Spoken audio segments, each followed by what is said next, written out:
Tippy time my damies, Top Cat here and welcome back to the channel.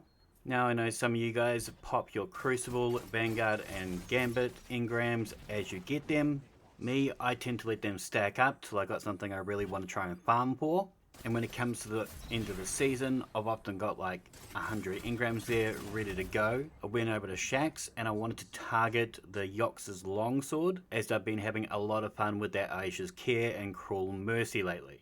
The first thing we need to consider with these is the recoil pattern. At 78 recoil, it's got nice tight grouping, but it's going to bounce to the left. With extended or chambered, we go to 88 recoil, and this has a more jarring bounce to the left. If we have a standard barrel like corkscrew and we add a counterbalance, it's still going to bounce to the left, but a nice tight grouping. Ultimately, you want to head for the arrowhead break. This gives us that perfect recoil. It's going to bounce both left and right, but very minorly. Now, being the seasonal Shacks reward from the Crucible, we've got 12 traits in each column. Another reason I let these stack up instead of grabbing them one at a time is that I like to go around the clock, resetting him 3 times. That way we can get more of those traits dropping in each column, making it a lot easier to get that gold roll we're chasing. In the left, we've got Shoot to Loot, Strategist, Repulsor Brace, Rewind, Enlightened Action and Pugilist, with Lonewolf, Gutshot, Killing Wind, Dragonfly, Demolitionist and Closing Time.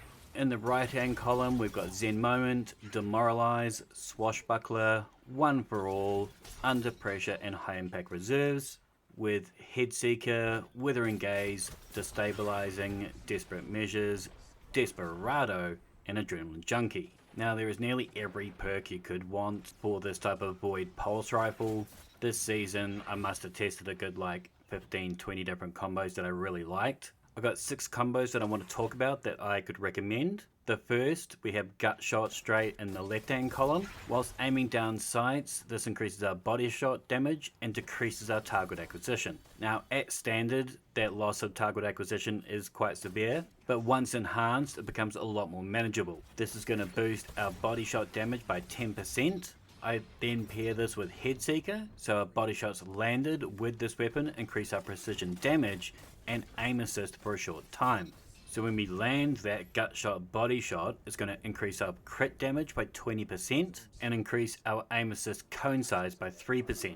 For a consistent dueling combo, I've gone Lonewolf in the left. This slightly improves our aim assist, aim down sight speed and airborne effectiveness when no allies are within 15 meters of us. The main reason we want this is that 10% aim assist, and we pair this with Zen Moment, so when we cause damage with this weapon it's going to reduce our recoil and flinch over time. There is another combo similar to this that I did like. It did feel like a laser beam, but only at the second half, but being that its base reserves is an 18 mag and a 2-burst pulse rifle, we can get there pretty quick. We've got Closing Time in the left. This improves our range and accuracy and handling as the magazine gets lower. Once we hit that halfway mark, it starts at plus 10 range, grows to 20 range, starts at plus 30 handling, it moves to 50, and its decreased accuracy cone size starts at 5% and moves to 10. We then pair this with Under Pressure, and not only is it going to give us that plus 30 stability when we're at half mag, our accuracy cone size is going to get decreased by 12.5%, growing all the way to neg 25. This makes it very easy to pop those grapes, but it does come with the caveat that all the perks are backloaded. The fourth combo I quite liked was Killing Wind in the left hand column. This gives us 50 mobility, 40 handling and 20 range. This is active for 5 seconds when we get a weapon kill, and each subsequent kill adds another 5 seconds with up to a max 8-second period. We pair this with Desperado, so after we reload, post a precision final blow, it's going to increase our fire rate. This reduces our firing delay by 30% for 6 seconds. This is an extremely good chain killing combo, and it works well both in the Crucible and Vanguard alike. But my favourite role for this weapon would be that of Repulsor Brace in the left hand column. This gives us that Void Overshield for 8 seconds post defeating a Void debuff target. And we're going to pair this with Withering Gaze in the right. When we aim down sights with this weapon, it's going to grant us the ability to weaken the next target. This activates after 1.5 seconds. That timer starts the second we ADS. It's an amazing combo for any group of Falcons mains out there. It honestly made hiding in the shadows so damn simple. I didn't have to have like a maximum statted Gerfalcon's build to run it. Simply all we need is this rifle, the Gerfalcon's chest piece, and the Stylus Executioner aspect. It's super deadly, it's super stealthy, we'll be popping mofos invis on that grassy knoll, and they'll be none the wiser as they're looking in that bell tower. Additionally, Weaken's going to make them a softer target, not just for yourself, but any allies are trying to crossfire. When it came to running Gerfalcons inside the Vanguard, I did opt for a slightly different combo though.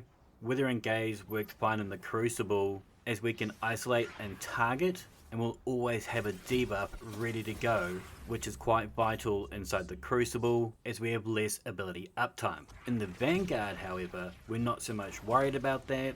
Realistically, we're going straight at enemies full tip the whole time. It's not 6v6, it's 1v30s. So for this reason, in the left hand column I've gone for Dragonfly. Our precision final blows are going to create that void detonation with a 4.5 meter radius.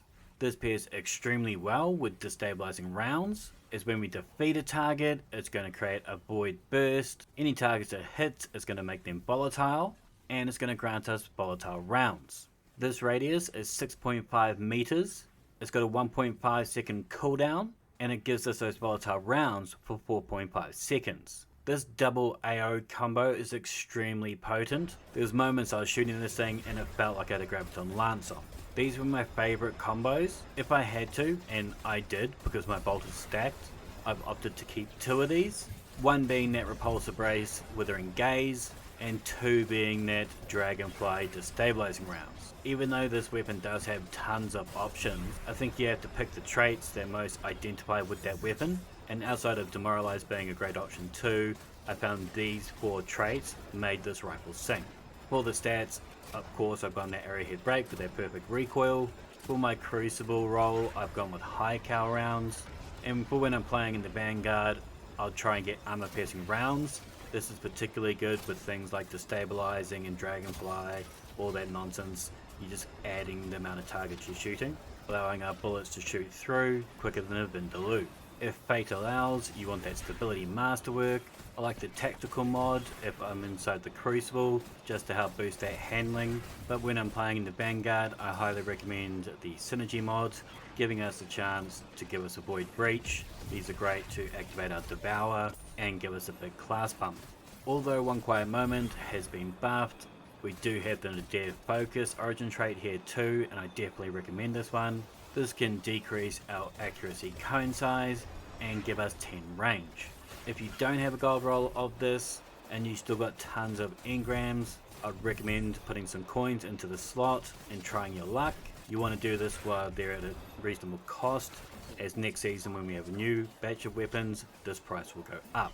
If you think there is another combo out there that I should be looking at, hit me up. Make sure to thumb it if you dug it, sub if you're new, and as always, tippy tie my damies, what a tie.